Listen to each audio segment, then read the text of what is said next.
qual momento que foi que você foi se apaixonando por isso? Pode ser na infância, adolescência, e no momento que você olhou e falou, vou fazer esse curso. Tá. Já pode? Pode ir. Bom, a escolha da área de comunicação passa pelas dúvidas e os impasses que a gente tem normalmente no ensino médio, né?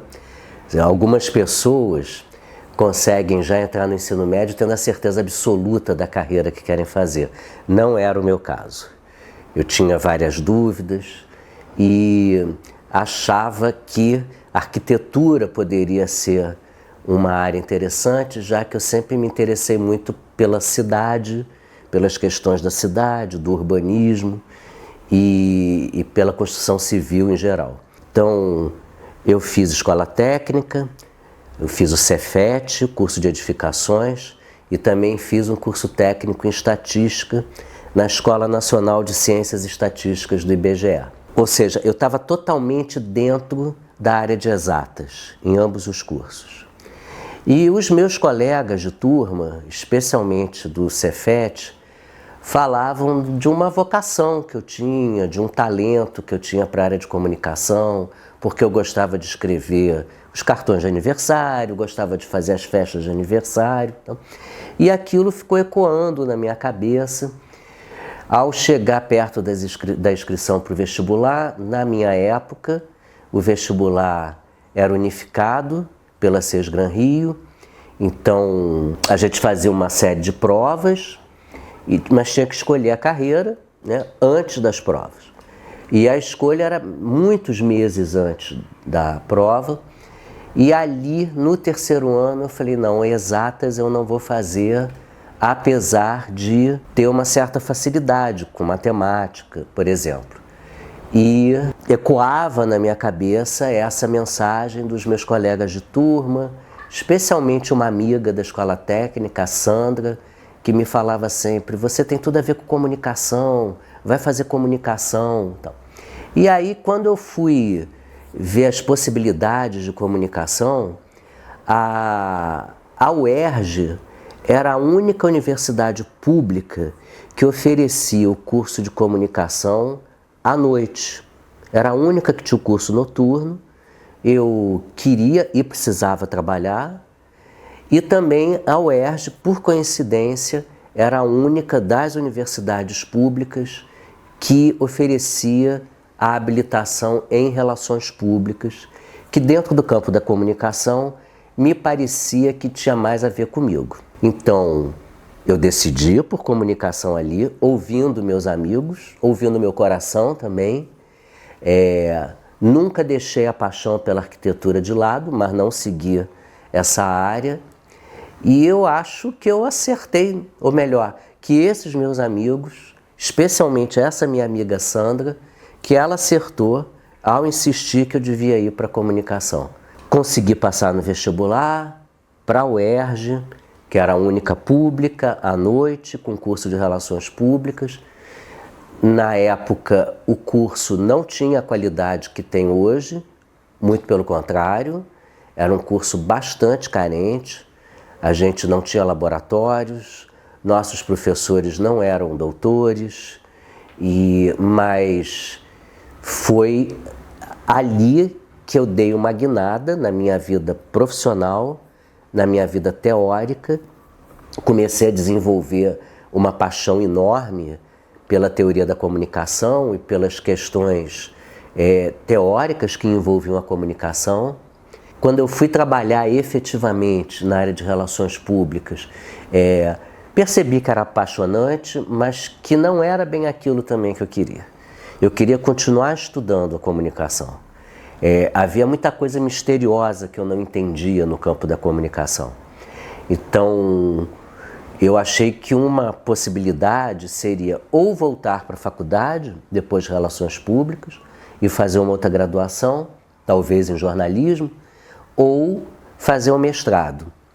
E aí é interessante observar que na época, eu estou falando da década de 80, na época o único programa de pós-graduação em comunicação que havia no Rio de Janeiro era o da Universidade Federal do Rio de Janeiro, da Escola de Comunicação, na Praia Vermelha, e que funcionava durante o dia.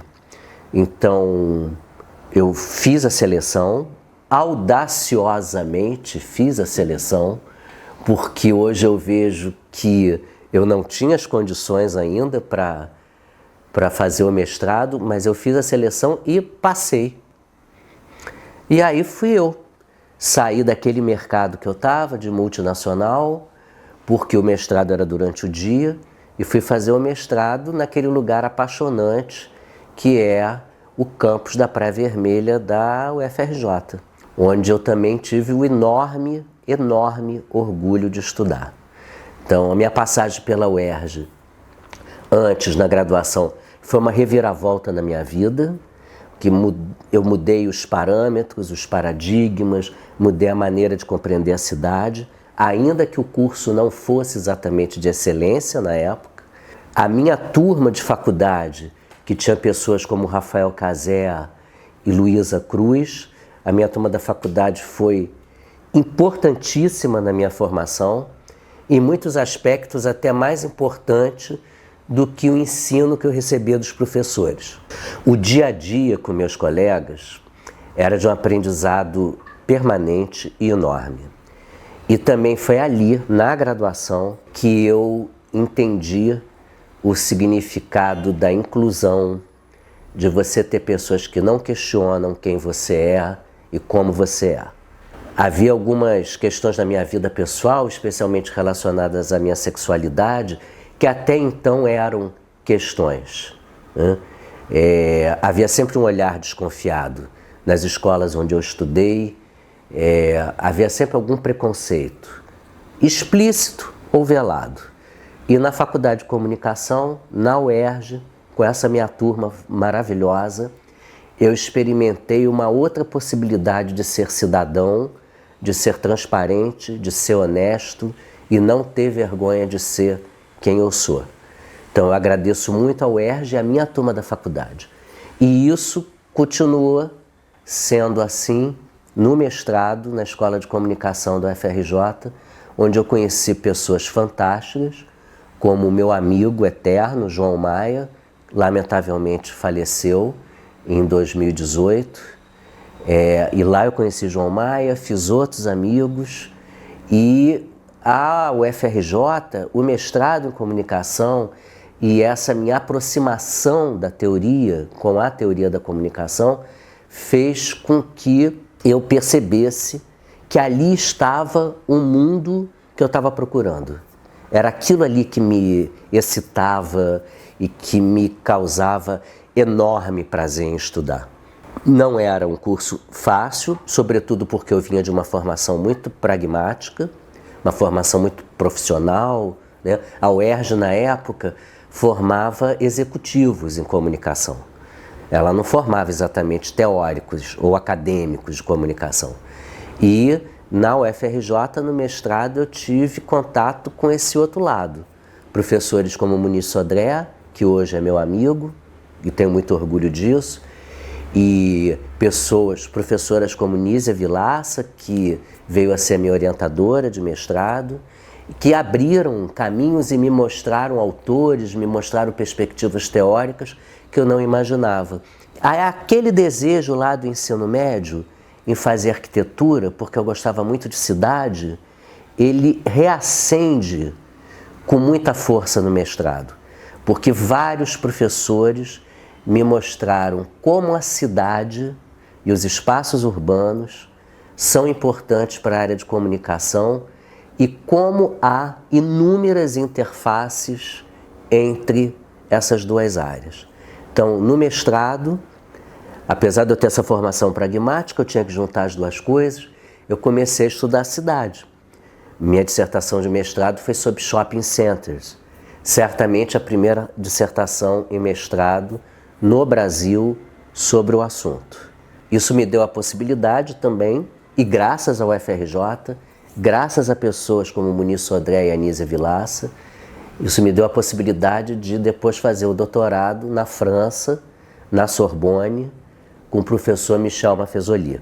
Eu enfatizo a importância da UFRJ porque havia um convênio CAPES-COFECUB em que a UFRJ liderava pelo lado brasileiro e a Sorbonne pelo lado francês no campo da comunicação.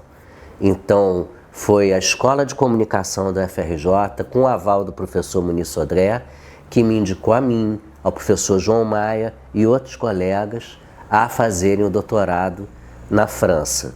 E isso, de novo, mudou totalmente minha vida, né? Porque, na época que eu fiz mestrado, a gente não tinha a obrigatoriedade de ficar 2 anos no mestrado e terminá-lo. Então era uma coisa, assim, na verdade, muito louca e ainda bem que mudou e hoje há uma rigidez maior, porque nós ficávamos muito tempo no mestrado, né? Eu fiz todas as disciplinas, eram muitas na época, se eu não me engano eram 10 disciplinas no mestrado, eu fiz todas na época certa.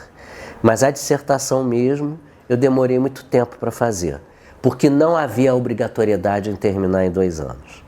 Então eu fiquei, de certa maneira, enrolando, pesquisando, porque eu já era professor nesse momento. Tem uma coisa que eu ainda não contei. Durante o mestrado em comunicação na UFRJ, bem no início, eu estava no 2º ano, eu fiz 3 concursos para a UERJ. No primeiro eu não passei, eu fui reprovado na prova escrita. No segundo eu passei, mas fiquei em 2º lugar. A professora que ingressou foi a professora Sônia Virgínia Moreira. Foi uma excelente aquisição para a UERJ. Sônia também ajudou muito a mudar aquele desenho que o curso de comunicação da UERJ tinha. Ajudou a criar o curso de jornalismo, que não existia até então, em 1986, só existia o curso de relações públicas. E em 86 é criada a Faculdade de Comunicação Social. E a Sônia Virgínia, recém-ingressada em concurso... Era vinculada a qual faculdade antes era? O curso de Relações Públicas, antes, era um departamento do Instituto de Psicologia. Na verdade, era um departamento de comunicação social do Instituto de Psicologia. O Instituto de Psicologia era o IPCS, Instituto de Psicologia e Comunicação Social. Em 1986 é criada a Faculdade de Comunicação Social, FCS, e o Instituto de Psicologia e Comunicação Social passa a ser só Instituto de Psicologia.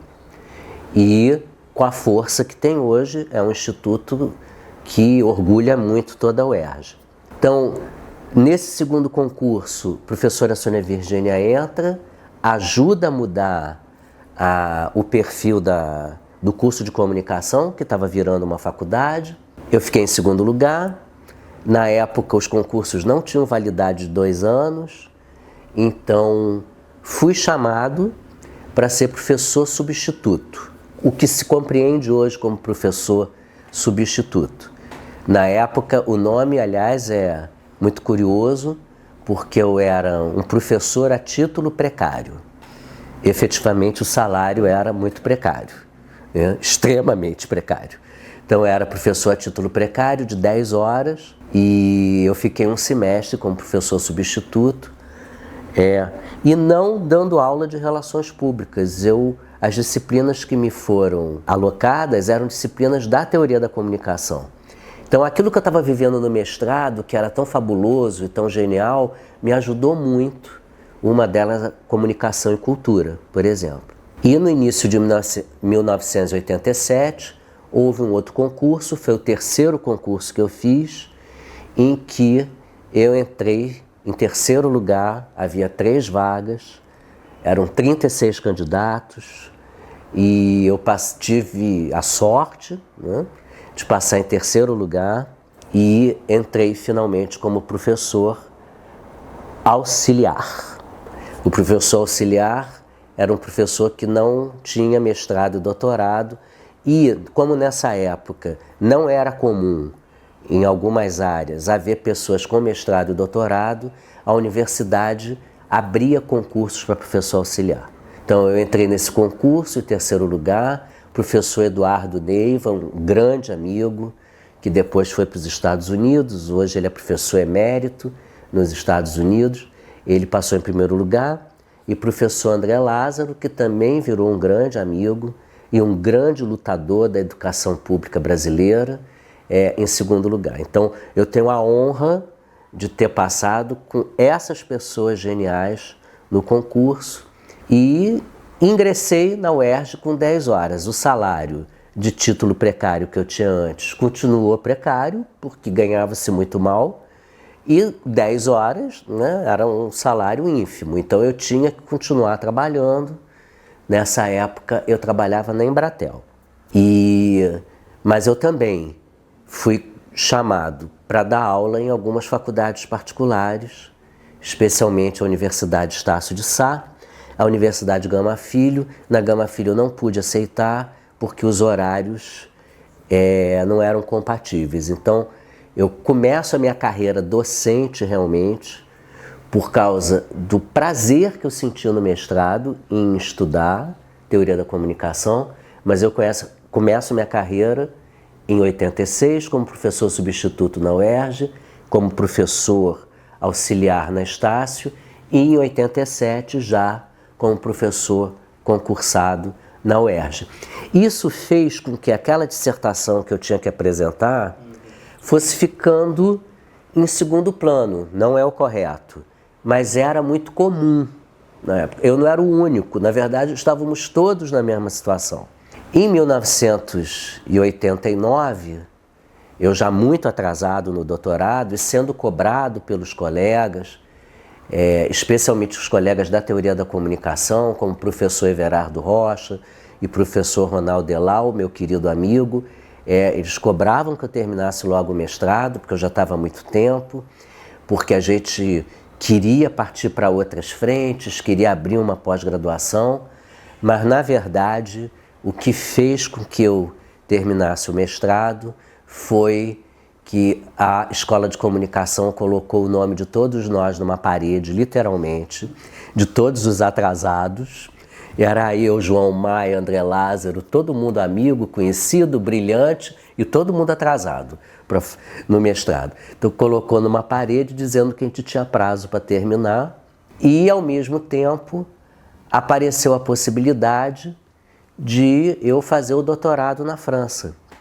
E a UERJ me daria a possibilidade de eu ir para a França, se fosse para o doutorado pleno, com um salário integral, né? E a UFRJ pleitearia a bolsa da CAPES, dentro do acordo CAPES-COFECUB. E foi isso que aconteceu.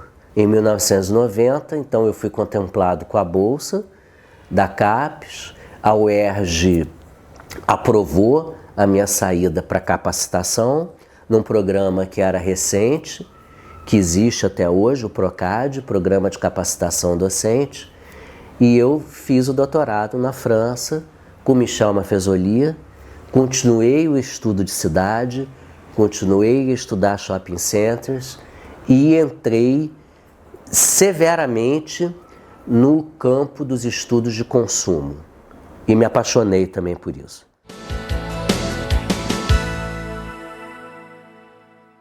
Então, no doutorado, claro, eu estava vivendo um mundo totalmente diferente, né? Eu morava na França, não é meu país.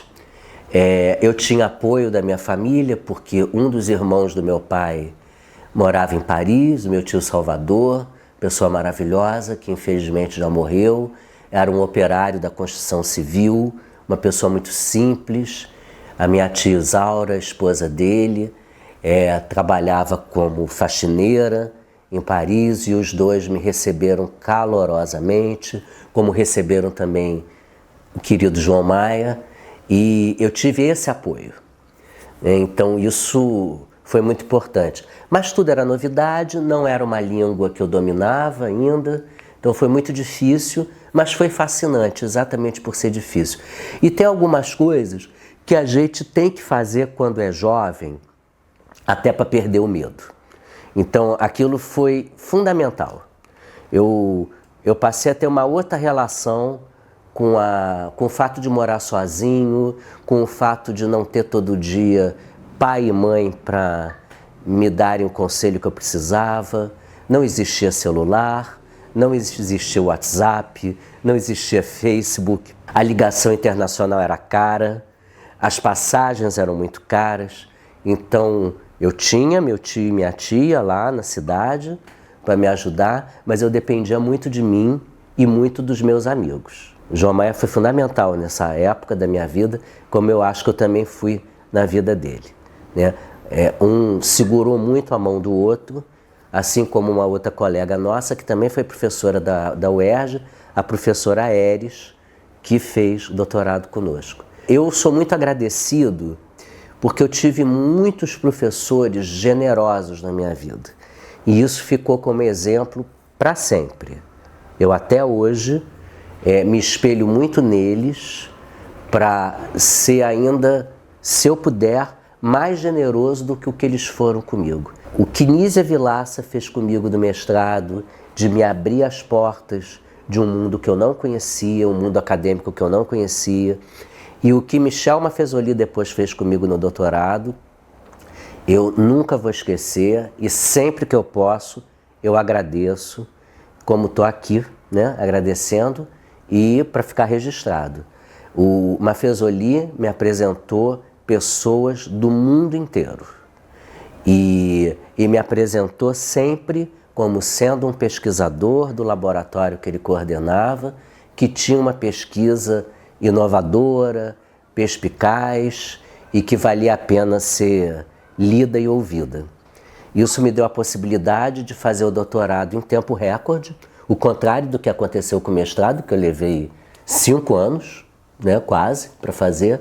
O doutorado eu fiz em 3 anos e ao final do doutorado fui aprovado, né, com a menção muito honrosa e com a unanimidade do júri, e houve a possibilidade de publicar a parte da minha tese de doutorado em livro na França, o que foi ótimo para mim, mas eu não esperava que fosse haver a repercussão que houve no Brasil. Para vocês terem uma ideia, o Jornal do Brasil era o jornal mais querido da intelectualidade carioca, e o Caderno Ideias do Jornal do Brasil fez uma matéria de página inteira comigo sobre esse livro, sobre o lançamento do livro, e as pessoas liam o jornal. E eu fiquei muito impressionado, porque mesmo anos depois, algumas pessoas comentavam. Inclusive, uma vez, uma pessoa que virou minha amiga me parou na rua e falou assim: quando você estudou shopping centers, você estudou a inclusão dos PCDs nos shopping centers? E eu fiquei mal porque eu não tinha estudado isso. E esse rapaz era cadeirante e falou assim: é porque o shopping é o único lugar que eu consigo chegar, andar e fazer as coisas normalmente, porque na cidade não dá. Então, inclusive, toda a minha crítica que eu tinha com o shopping, de que ele negava a cidade, ali eu fiquei assim, falei, caramba, eu não pensei nesse aspecto. Então, o que prova também que toda pesquisa está sempre em mudança permanente, não é? Toda pesquisa é dinâmica. Mas o livro que eu publiquei na França tem muita influência de Michel Maffezoli, que me indicou para a editora, fez o prefácio, ajudou na divulgação e no lançamento do livro na França. Então, eu volto para o Brasil em dezembro de 93, em janeiro de 94 eu retomo as atividades na UERJ, o livro vai ser lançado em 96 e quando eu volto para a UERJ, a Faculdade de Comunicação Social era composta por 3 departamentos, da mesma maneira que era quando eu fui para a França, mas tínhamos problemas, digamos assim. Os departamentos não se entendiam da maneira que deveriam se entender. E havia mágoas, havia ressentimentos. E eu tinha a juventude e a vontade de trabalhar que poderia ajudar a resolver uma parte desses problemas. Então, eu passei a ser visto pelos colegas dos 3 departamentos como alguém que teria condições de transitar entre três áreas que estavam se confrontando, que poderiam virar inimigas, e isso não seria bom para ninguém. A gente era uma faculdade muito pequena, a gente era a menor faculdade, menor unidade acadêmica da UERJ, como a gente é até hoje, parece. Se não é a menor, é uma das menores, só que com outra consistência, com outro número de professores. Na época éramos poucos e as pessoas estavam ressentidas. Então havia assim, um desejo de que antes que o curso acabasse ou que a faculdade fosse ladeira abaixo, havia um desejo de que uma nova direção poderia trazer essa união. E foi assim, ouvindo muito amigos como Ronaldo Elau, como a própria Sônia Virgínia, como Everardo Rocha, pessoas que estavam em frentes teóricas diferentes, em perspectivas políticas não exatamente iguais, né? Todos mais à esquerda, evidentemente, mas nem sempre no mesmo campo político ou no mesmo campo político partidário, mas havia o desejo dessas lideranças de que a gente tivesse um novo momento ali. E assim, eu, jovem, cheio de vontade, com muitas ideias na cabeça e com um talento que eu nem sabia que eu tinha, eu fui descobrir nessa época um talento para fazer política, que eu não tinha a menor ideia de que eu tinha esse talento. Foi assim que eu fui candidato a diretor da Faculdade de Comunicação Social nas eleições de final de 95, a chapa tomaria posse em 96, né? E eu fui candidato com um vice-diretor que também era do Departamento de Relações Públicas. Então isso era considerado improvável. 2 professores do mesmo departamento ganharem as eleições para assumir a direção da faculdade. Havia uma outra chapa, que era um professor de Relações Públicas e um professor de jornalismo. Numa situação normal, uma chapa que tem representantes de diferentes departamentos teria mais condições, né, de ganhar. Mas não foi o que aconteceu, porque havia um discurso de união e havia um discurso do rancor. Com todo o respeito que eu tenho por esses colegas, que merecem respeito, são pessoas importantes e que foram muito importantes na história da Faculdade de Comunicação Social. Mas o meu discurso era duro, mas era um discurso de união. E assim eu e o professor Paulo Sérgio Magalhães Machado fomos eleitos com 82% dos votos, com apoio integral do Departamento de Teoria da Comunicação. Eu devo muito isso a meus colegas de lá, professora Maria Cláudia, professor Ronaldo Elau, professor Everardo Rocha, entre outros, professor André Lázaro, né, que apoiaram, fizeram campanha e estiveram ao meu lado ao longo dos 4 anos da direção da faculdade. E o Ronaldo sempre lembra isso, que mais importante do que quebrar aqueles ressentimentos e mudar o discurso, mais importante do que isso, a gente tinha que mudar o tom acadêmico da faculdade. Então, nós éramos uma escola de curso noturno. A Faculdade de Comunicação não tinha vida durante o dia, os laboratórios não existiam praticamente, eram muito poucos, e isso, para mim, era uma questão de honra. A gente tinha que mudar esse paradigma. E uma das maneiras de mudar o paradigma era aumentar o número de vagas no vestibular, coisa que eu defendo até hoje. Acho que nós oferecemos hoje um número muito reduzido de vagas no vestibular. Então, na época, a luta era aumentar o número de vagas e passar a ter dupla entrada. Porque os alunos todos entravam em março à noite. Ou seja, se alguém ficasse reprovado numa disciplina, só ia poder fazer essa disciplina um ano depois, no mesmo turno. Então, para fazer essa disciplina, a pessoa teria que abrir mão de outra. Então, era um regime de créditos furado, não era verdadeiro esse regime. Então, a gente cria o turno da manhã e passa a ter dupla entrada. A gente dobrou o número de vagas, metade entrando em março, de manhã, a outra metade entrando em agosto, à noite. Com isso, o regime de créditos passa a funcionar melhor, porque os alunos que tivessem algum problema numa disciplina poderiam fazer no semestre seguinte em outro horário. E a gente passa a ter pessoas circulando na Faculdade de Comunicação Social o dia inteiro. Ela funcionava de manhã e funcionava à noite. Então, à tarde, era o nosso momento de estar junto, de fazer reuniões e de estar nos laboratórios. E isso deu um impulso enorme para os laboratórios da faculdade. Fez com que o professor estivesse presente, ele tivesse prazer em estar lá e que os alunos começassem a querer ficar nos laboratórios. Isso foi crescendo e quando eu terminei a gestão, em dezembro de 1999, nós tínhamos uma comunidade, eu tenho muito orgulho disso, nós tínhamos uma comunidade integrada, que conversavam, os 3 departamentos conversavam, havia um ou outro ressentimento ainda, mas nada que impedisse que a gente trabalhasse em conjunto e uma vida pulsando em cada sala de laboratório.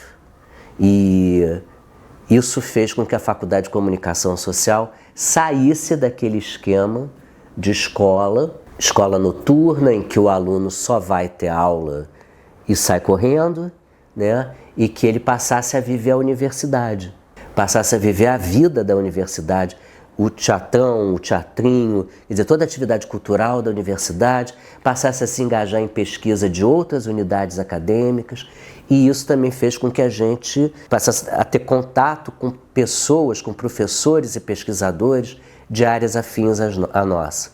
Era um desejo grande que Ronaldo Elau, Everardo Rocha, eu, Sônia Virgínia, nós tínhamos o desejo de criar o mestrado em comunicação na UERJ. Quando eu saí em dezembro de 99 para assumir no mês seguinte a diretoria de comunicação da UERJ, a gente saiu com um projeto desenhado que originou mais tarde, 1 ou 2 anos depois, o nosso programa de pós-graduação em comunicação.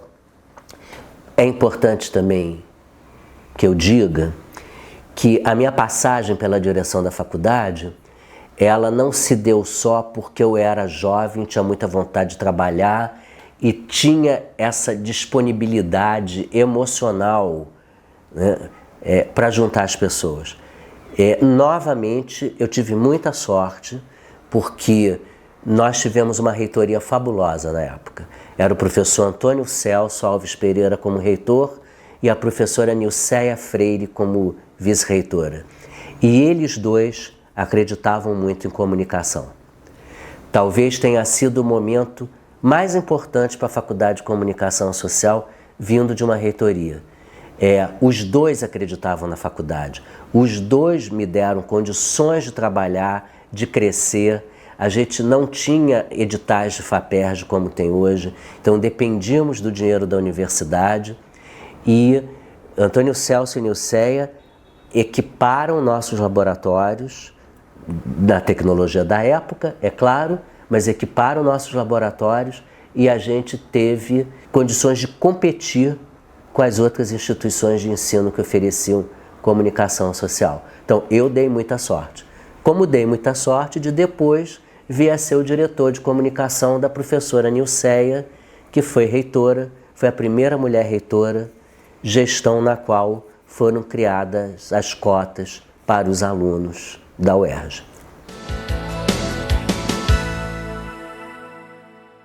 Quando eu assumi a diretoria de comunicação da UERJ, tínhamos vários desafios. Eu, pessoalmente, tinha o desafio de dar continuidade ao trabalho do professor André Lázaro, que é um professor brilhante, um executivo excepcional, que transformou uma pequena coordenadoria de comunicação em diretoria.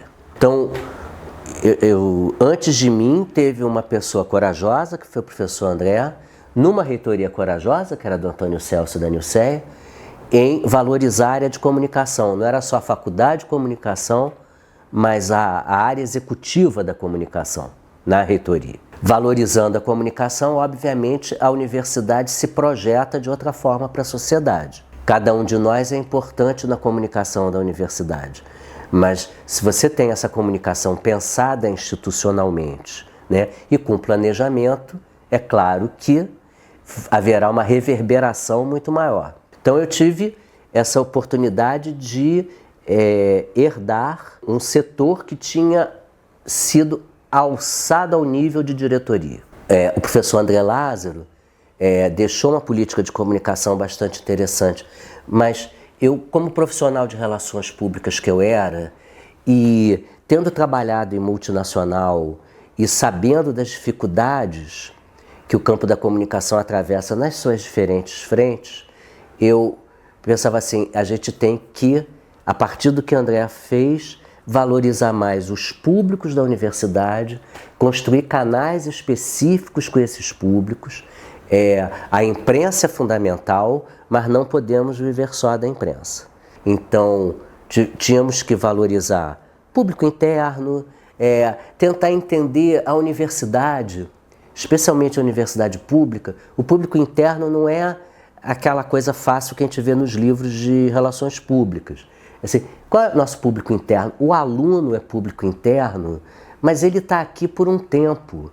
Ele sai, depois ele vira o quê? Né? Quer dizer, o professor, o servidor técnico administrativo é público interno de verdade, são funcionários da casa. Mas o aluno é também, de certa maneira. Ao mesmo tempo, é o consumidor, ainda que ele não pague nada para estudar ali, mas é o nosso cliente. Essa discussão que nós tínhamos dentro da diretoria de comunicação e que eu tinha com a reitora, nos ajudou a criar estratégias para todos esses públicos e consolidar estratégias de comunicação que tinham sido ensaiadas anteriormente, mas que precisavam ser mais contundentes.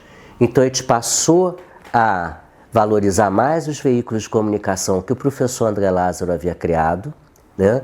Eles passaram a ser distribuídos não só internamente, mas também na Assembleia Legislativa do Estado do Rio, porque a gente dependia dos deputados para votar as nossas questões mais importantes. Isso é uma coisa que a universidade não pode esquecer nunca. Não adianta a gente fazer uma comunicação linda se a gente não direciona para os públicos certos. A gente tem a fantasia de que o fato da comunicação estar bem feita significa que as pessoas vão se interessar por ela, assim, muito arriscado. Hoje, pior ainda, porque na época não tínhamos redes sociais. Então hoje temos ainda uma competição de narrativas e de mídias, né? Muita gente falando ao mesmo tempo sobre o mesmo assunto. Então, mais do que nunca, o público tem que ser valorizado para que a nossa comunicação realmente chegue até ele. Não basta fazer uma comunicação bem feita se a gente não cria um canal com esse público. Então, a Alerj era uma coisa que a gente precisava, e como precisa novamente, porque os deputados estaduais não podem ver a universidade pública, o seu maior patrimônio no estado, como inimiga, ou como um lugar que gasta muito dinheiro. Não, a universidade tem que ser vista como um lugar de grande orgulho para o estado do Rio. Ali a gente desenvolve ciência, tecnologia, conhecimento.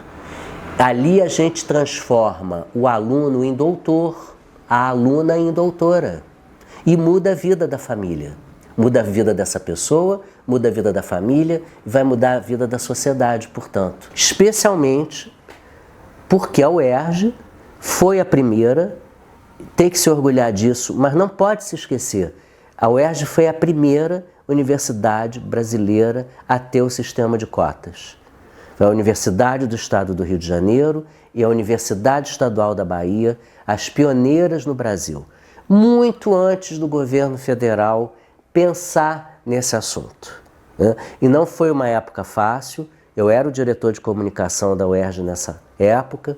Eu tinha um plano de comunicação genial, que foi atropelado por esse ponto, porque eram duas frentes políticas defendendo dois projetos de lei, os dois foram aprovados e a UERJ teve que lidar com aquela bagunça que foi, porque tinham dois projetos aprovados, um para aluno de escola pública, outro para alunos afrodescendentes, os projetos não dialogavam e a UERJ que ficou com o rabo de foguete. Então, o nosso primeiro ano de cotas foi muito difícil, como estratégia de comunicação foi muito difícil, porque a gente sabia que estava truncado, estava errado e que a gente precisava regulamentar essas leis.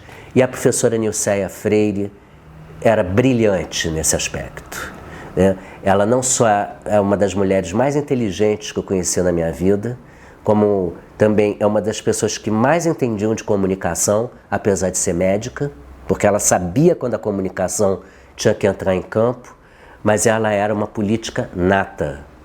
Então, uma pessoa de esquerda, assumidamente de esquerda, mas que sabia dialogar com as diferentes frentes políticas. E ela foi para a LERJ. Ela foi para a LERJ e a Comuns foi junto. Eu e a minha equipe fomos e lá ficamos durante meses. Na verdade, até o final do mandato, né? Isso reverteu muito a favor da universidade, porque até então a visão era crítica. Pô, a UERJ está criando cota, que palhaçada, vai fazer as pessoas entrarem pela porta dos fundos em vez de entrar pela frente.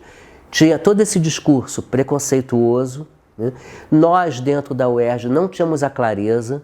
A Nilce era uma das poucas pessoas que tinha clareza da importância.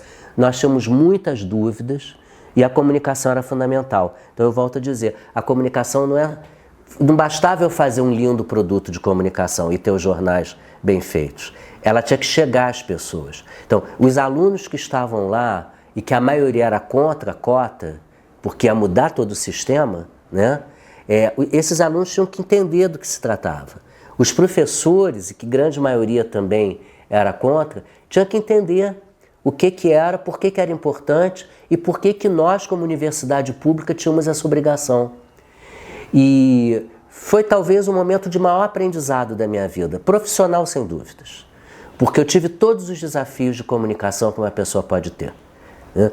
Era de madrugada a imprensa chamando, era a imprensa internacional, Nilceia deu entrevista para o mundo inteiro, a gente teve que acionar sistemas que eu não conhecia, tecnológicos, porque a gente não tinha essa tecnologia toda. Às vezes era uma TV norte-americana querendo fazer um ao vivo em horário impossível de fazer com a reitora. Então, tivemos que jogar com tudo isso e eu me orgulho muito de ter sido um trabalho que repercutiu no país inteiro. Nós tivemos várias entradas em telejornais nacionais. Houve uma entrevista exclusiva com a Nilceia no Fantástico, no momento em que as cotas estavam consolidadas. Fomos primeira página várias vezes, muitas vezes com a crítica. O UERJ se arrisca, mas depois vinha a certeza. A UERJ acertou. Ela acertou brilhantemente no sistema de cotas. Hoje temos o sistema no país inteiro, mas a UERJ continua sendo a vanguarda. Em nenhum lugar temos o sistema de inclusão e permanência que a UERJ tem. O aluno que entra hoje pelas cotas na UERJ, ele tem condições de ficar o curso todo e de terminar no tempo certo, e com qualidade. A UERJ, na época em que eu fui diretor da faculdade, depois que eu fui diretor da Comuns, a UERJ, em algumas áreas, ainda engatinhava muito na sua qualidade acadêmica. Não que ela não tivesse docentes de alto nível, mas isso não se manifestava em cursos de mestrado e doutorado. E o Rio de Janeiro Como eu disse anteriormente, quando eu fiz o meu mestrado na UFRJ, só havia programa de pós-graduação na Escola de Comunicação da UFRJ. Então o Rio de Janeiro tinha um déficit. E a UF, a UERJ e a PUC começaram a pensar essa questão. A gente tem que criar alguma outra opção, alguma outra alternativa de mestrado para a população do Rio e para aqueles que querem vir estudar no estado do Rio de Janeiro, além da UFRJ. Então, nessa época, não era só a comunicação, vários cursos da UERJ, vários institutos, várias faculdades se viam na necessidade de criar o programa de pós-graduação, que normalmente começa somente com mestrado. E foi o nosso caso. Na comunicação, a gente no final dos anos 90, quando eu estava na direção, criou uma comissão de trabalho liderada por Ronaldo Elau. O professor Eric Felinto foi fundamental logo depois, ao ingressar.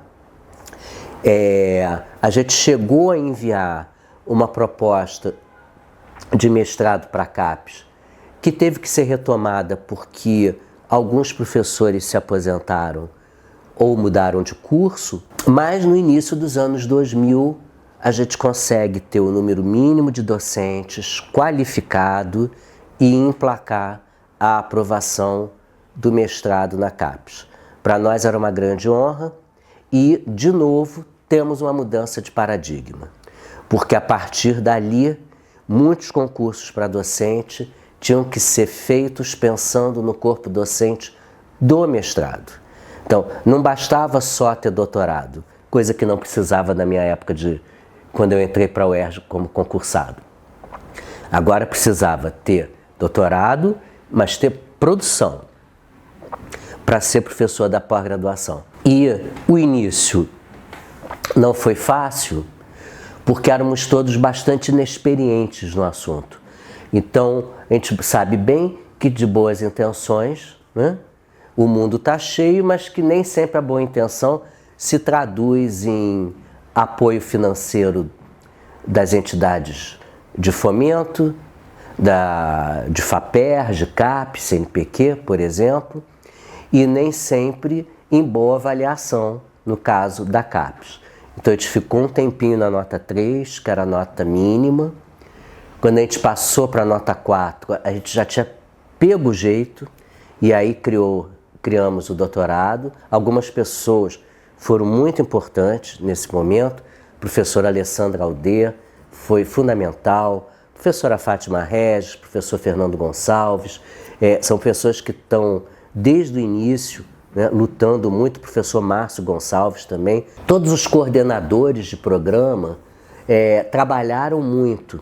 Isso é uma coisa que a nossa faculdade de comunicação, aliás, precisa fazer uma comunicação mais efetiva do que é o programa de pós-graduação para o restante da comunidade. Porque, infelizmente, alguns colegas acham que nós somos privilegiados.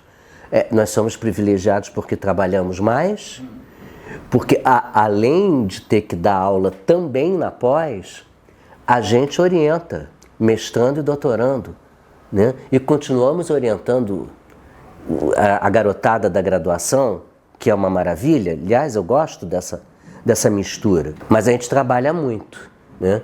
E hoje temos um curso nota 5, um corpo docente muito bom, muito fortalecido, muito maduro academicamente, mas a gente não pode esquecer que no início teve gente perseverante, e nesse caso nem fui eu o mais perseverante. O mais perseverante foi o professor Ronaldo Elau, com a ajuda dos colegas, não há dúvida, de Márcio Gonçalves, Eric Felinto, mas foi ele.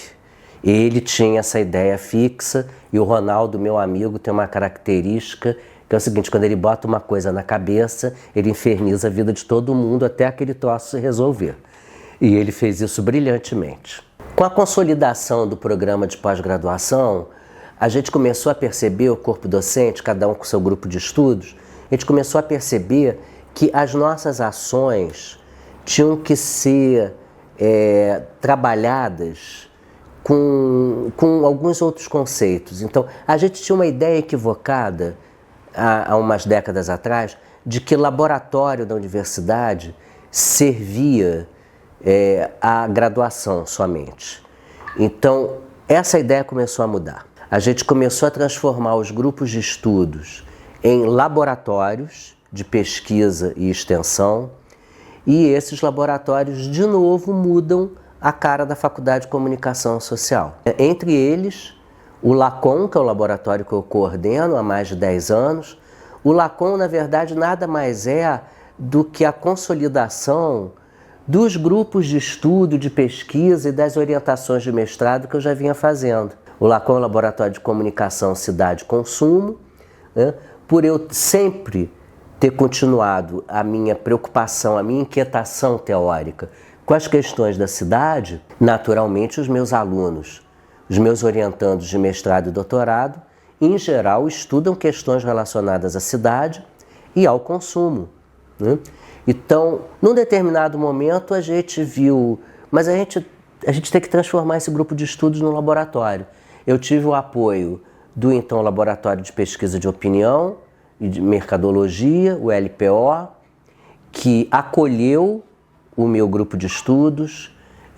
Isso foi transformado num projeto que ganhou apoio da FAPERJ, então a gente pôde passar a ter equipamentos, passar a ter bolsistas remunerados, e o LPO, então, cedeu uma parte do seu espaço para o LACOM poder existir fisicamente.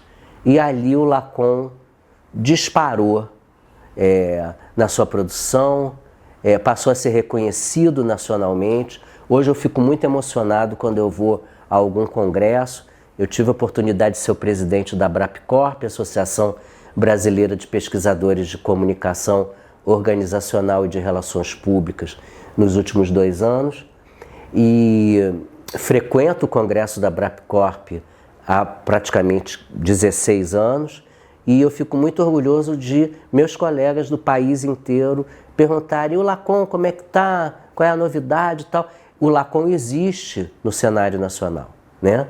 Assim como o laboratório dos meus colegas, o LEME, por exemplo, que é o laboratório de mídia e esportes, coordenado pelo professor Ronaldo Erlau, é um laboratório reconhecido no Brasil todo pelas pessoas que trabalham com esportes.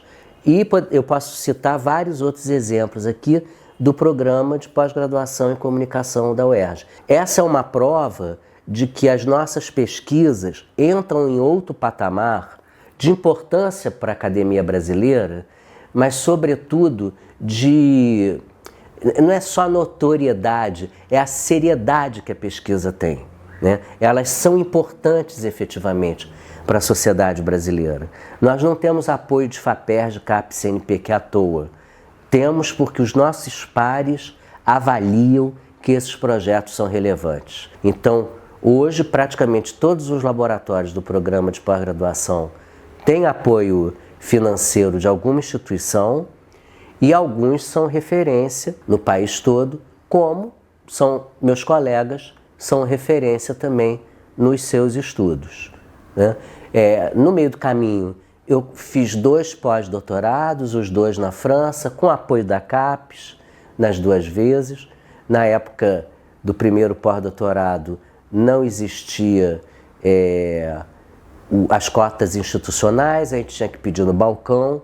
E na segunda vez, em 2015, eu também fui com cota individual, não foi cota institucional do programa, foi cota que eu pedi diretamente à CAPES, e isso ajudou a internacionalizar o laboratório. Recentemente, no mês de abril de 2024, eu estive como professor visitante na Universidade Paul Valéry, Montpellier-Thouars, no sul da França, e lá também os colegas me perguntam sobre o LACOM. Não é porque eu sou bonitão ou porque o LACOM tem uma super publicidade, mas é porque a gente faz coisa relevante e conseguiu internacionalizar. Aspecto, aliás, que os demais laboratórios da pós-graduação na UERJ também conquistaram. Em 1981, quando eu tinha 18 anos, e entrei na UERJ para fazer a matrícula no mês de fevereiro, aquele gigante, aquele prédio pelo qual eu passava sempre para ir para a escola técnica, para o Cefet. Eu morava no subúrbio de Olaria, então eu passava ali em frente para chegar no Maracanã, para chegar na Tijuca. Então aquele era um mundo misterioso, enigmático, e que eu queria muito poder fazer parte dele. Eu sou um fruto da escola pública brasileira. Eu estudei em escola pública no subúrbio, na escola municipal, depois eu estudei na Escola Técnica Federal e na Escola Nacional de Ciências e Estatísticas, e por causa desse ensino de qualidade na escola pública, eu pude passar no vestibular e entrar para a UERJ. Eu tinha 18 anos recém-formados, recém-feitos, e entrei naquele prédio, morrendo de medo de tudo, do prédio enorme, das rampas que eu não entendia, dos elevadores. Fiz a minha matrícula e, no mês de março de 1981, fui muito nervoso para a primeira aula. E eu nunca mais saí da UERJ. Desde março de 1981, a UERJ é a minha vida profissional, a minha vida acadêmica e parte da minha vida afetiva. Eu nunca namorei ninguém da UERJ, curiosamente, a parte da minha vida afetiva não é nesse sentido. Os namorados que eu tive, todos eu conheci fora da UERJ. Mas os grandes amigos que eu fiz a partir dos 18 anos de idade, todos têm a ver com a UERJ. Eu tenho alguns amigos de infância, pessoas que eu adoro, como Marcelo e Bernadette, que são pessoas que estão na minha vida e que acompanharam esse período de UERJ com muito orgulho, como eu acompanhei a vida deles, né? Mas a partir dos 18 anos, as grandes amizades ou estão na UERJ ou foi a UERJ que me proporcionou. Eu digo sem nenhuma dúvida de que a UERJ é minha vida, porque eu tenho 61 anos agora. Eu entrei com 18, né, como aluno, e nunca mais saí de lá. Eu nunca mais parei de frequentar as rampas. Inclusive passei a ter uma outra relação com as rampas. Eu considero as rampas hoje super saudáveis, né, porque é uma maneira de eu fazer atividade física também. E eu passei a ver uma beleza que eu percebo que os meus alunos, eles veem essa beleza, uma beleza que eu não conseguia notar no início, porque o prédio era tão grandioso, ele me assustava. E ele ainda não funcionava totalmente, uma parte dele era fechada, estava fechada ainda, né? Então isso também trazia um certo enigma, né? E hoje, quando eu vejo aquele prédio enorme, efervescente, e penso assim, eu estou há 40 anos fazendo parte dessa efervescência. Eu tenho muito orgulho e volto a dizer, como eu falei outras vezes, eu tive muita sorte na minha vida. Tive sorte de passar no vestibular para a universidade certa, a única que tinha o curso noturno, né? A única que tinha relações públicas, e tive sorte de poder voltar a essa universidade como professor e fazer minha carreira toda lá. O meu nome é um nome associado ao UERJ. Muito bom, querido. Te agradecer. Você falou da generosidade, né? Você pegou da Nise Vilaça e uma Fissoli. Te confessar que para mim você, junto com Elal, é o professor que eu mais amo, né? Amigo. E que a sua generosidade, assim, para mim foi o que me abriu portas, que fez eu entender a importância da UERJ, que fez eu querer estar lá e ficar lá até os meus 60, 70 anos. E que sorte da gente ter você, ser contemporâneo seu na UERJ, e ter um pouquinho dessa paixão, né, que você tem tanta, que eu acho que transborda. E quem está perto de você acaba bebendo dessa fonte do amor pela comunicação, pela UERJ, e então um modelo ético de se fazer pesquisa, comunicação, etc. Obrigado muito pela pesquisa. Eu que agradeço. Sabe do carinho imenso que eu tenho por você, e começamos com você e com o Elal para a gente já começar lá no topo, né? Obrigado, querido. Obrigado.